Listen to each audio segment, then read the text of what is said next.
Hello everyone, this is a series of background videos that I am presenting for my cosmic horror role-playing game, which we've called Red Ink. The End Times. There are very few newspapers like the End Times. On the surface, the End Times appears like any other tabloid. The news stories it covers all have a footnote that reads, "For entertainment purposes only." Yet the Indy has a claim to fame that no other news service in the world can make. It has never needed to print a retraction. Coming from a newspaper that covers the sightings of ghosts, Bigfoots, unidentified flying objects, and conspiracy theories, this may seem an absurd impossibility. Yet the Indy's dedication to proving its facts is unmatched in the field of modern journalism. How can that be so? The answer is found in the manner in which the End Times was founded and the philosophy that guides it. The paper was founded in the year 1866 by a former Union Army colonel, Jerome Rhine. Rhine was a second-generation American. His parents had migrated to the United States from their hometown of Bonn in Germany some 30 years prior. The Rhine family has been in charge of the End Times ever since its founding. Jerome Rhine was a very religious man, a devout Lutheran. And though he had grown up with the doctrine of man's fallen nature, his experiences in the war horrified him with the depravity of which man was truly capable of. From Rhine's journals, we know that in 1862, during the Battle of Antietam, he was shot, and that the wound became infected. In his fever dreams, he saw visions he attributed to St. Matilda. In this vision, he saw the earth transformed into a barren landscape devoid of any plant life. Gray, sandy dunes dominated the landscape, and they were punctuated by black, teeth-like hills. The world was populated by insectoid-looking demons that drove remaining humanity along its spear point, and everywhere that Rhine looked, there were monstrous flies zipping about. St. Matilda told him that this was the fate that awaited all the worlds that drew the attention of the enemy, and that if he, Rhine, would save what precious few he would, he must turn back to the world, travel back to the land of the living, and take up the cause of always telling the truth.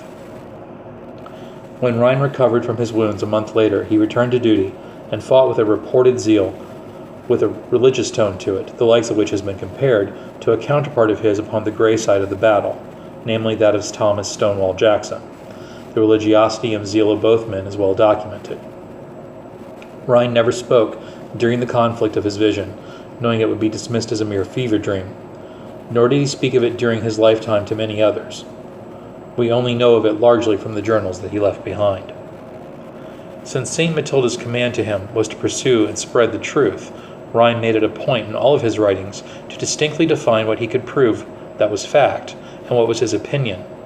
His notes on events were structured so that a timeline and a list of facts were presented to the reader first, the testimony of witnesses second, and Rhine's own conclusions upon the likely meaning of these events and the last.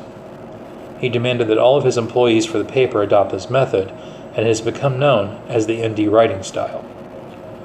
Modern employees of the paper have altered the form, mixing the order of presentation, but the three key elements in their distinction is still followed to this day. Rhine bought the original building for the End Times from an old church that could no longer afford its property taxes. This was because most of the male congregants of the church had gone to the war and had died. Though the building no longer exists, its old cornerstone, that is the original stone that's laid in ancient architecture to denote the northeast corner of a building, from which the walls can be planned and built outward, the original stone Piedmont and the Tudor arch of the original church have all been preserved and are standing in the current building that the End Times occupies. When one enters the End Times, they are greeted by two sculpted columns. One column is called Veritas, which is Latin for truth. Veritas is depicted as a young woman with her hands reaching up towards the sun. The other pillar is named Animo, which is Latin for courage. Animo is depicted as a young man reaching up for the stars. Once inside the building, the visitor is greeted by a lobby of marble tiles, and upon the far wall a mosaic mural that reads, "Ye shall know the truth, and the truth shall make ye free." Now, while the End Times began with this strong religious motivation upon the part of Rhine and his family, they never intended the paper to become a pulpit. Instead, the paper dedicated a section, its religion and lifestyle section, to various sermons, lectures, and religious commentary, and has given this section roughly a fifth of each issue's print ever since its beginning. The paper being composed, for most of its history, of a very religious Protestant Christian base, this should not be surprising. And very often the editorials that the End Times presents are what one would expect from the kinder variations of that faith. While he was still living, for instance, the paper would reprint Billy Graham's crusade speeches, while it also avoids printing anything by, say, Jerry Falwell, Pat Robertson, or even in modern years, Mr. Olstein and his prosperity gospel. To say that the paper has an adversarial relationship with fringe Christian groups, such as the West Barrow Baptist Church, is an extreme understatement. Ever since 1974, the paper has been accepting an influx of Jewish, Muslim, Sikh, and other minority faiths, including the token New Ager or two. And though one can still find a staunchly Christian presence amongst its religion and lifestyle section, in the modern era one can also find articles on psychology, self-improvement, and family life. The End Times has rarely taken any official political position. It has been known for its editorials that seek to encourage greater human liberty and moral improvement. The paper has had a very anti-war stance, however, for most of its history, due to Rhine's experience in the Civil War. While Rhine was the editor-in-chief of the End Times, he ran many articles against treatment of the American Indians as savages and brutes, while at the same time supporting the need for the Army to curtail what today we would call terrorism or banditry, such as his encouragement for actions against Geronimo. The End Times printed many editorials critical of the United States' involvement in small South American and Latin American conflicts, commonly called the Banana Wars, while at the same time being one of the first papers in America to call for American intervention during World War I and World War II.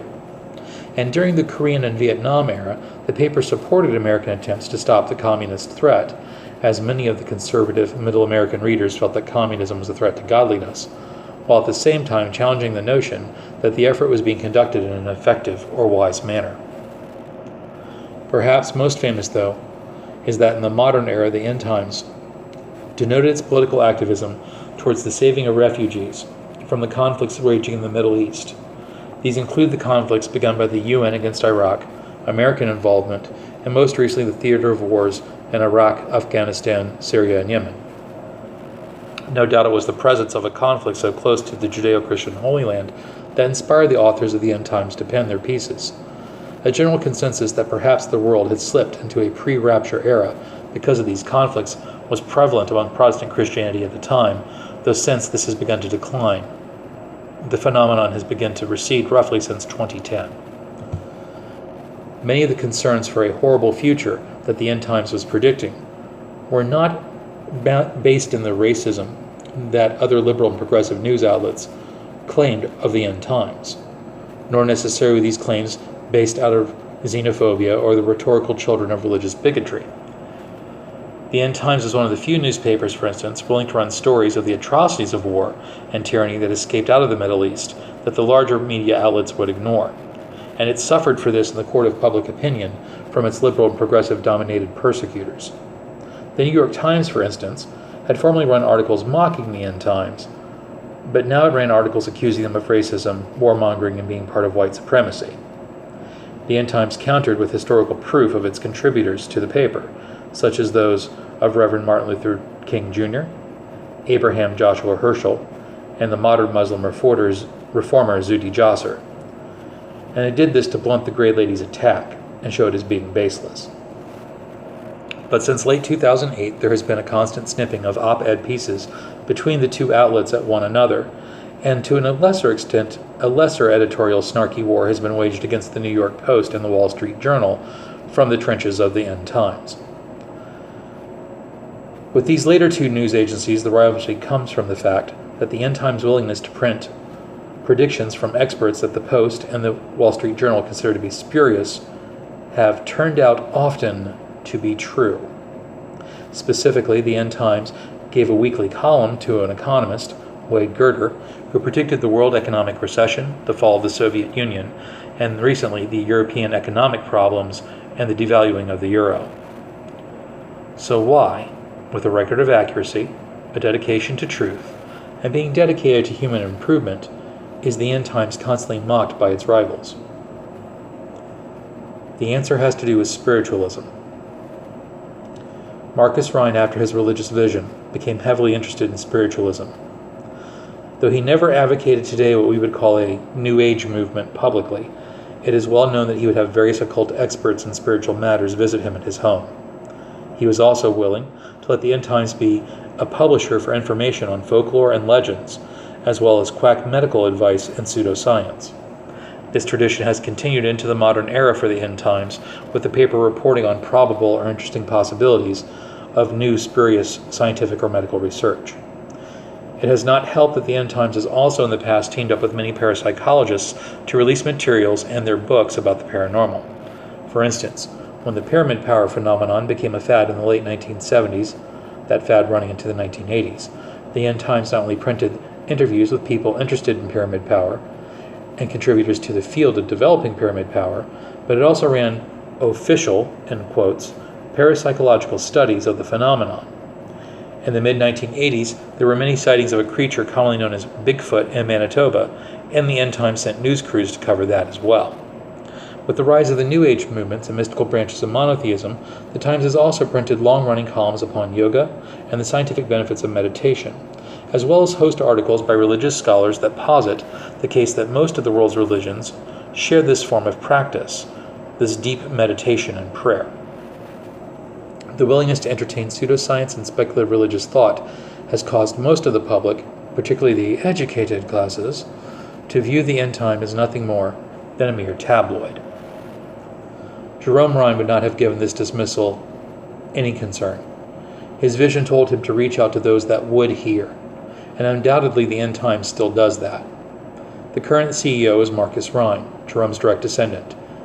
Marcus Rhine has led the paper to even greater circulation from a combination of avid social media use and the willingness to send reporters into dangerous situations, such as war zones, rather than let the stories come to the paper as his predecessors had done.